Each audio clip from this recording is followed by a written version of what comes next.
अंबरनाथमध्ये प्रचारादरम्यान भाजप कार्यकर्त्यावर प्राणघातक हल्ला, शिवसेनेच्या कार्यकर्त्यांनी हल्ला केल्याचा आरोप. तर सर्वोदय नगर परिसरातील घटना, पोलिसांकडून अधिकचा तपास सुरू.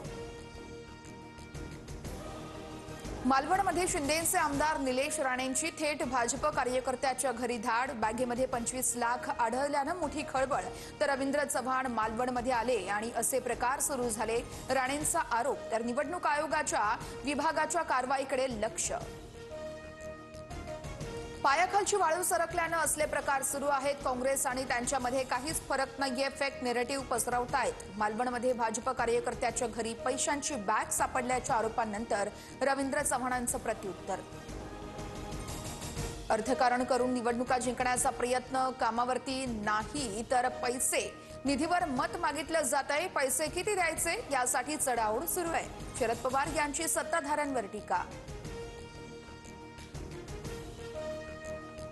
विकास विरोधींची लंका आमचा भरत पेटवणार, पालघरमधील प्रचार सभेतून फडणवीसांचा शिंदे सेनेवर निशाणा. तर डहाणू नगर परिषद निवडणुकीत भाजपच्या भरत राजपूत विरुद्ध शिंदे सेनेच्या राजेंद्र माच्छी यांच्यात थेट सामना.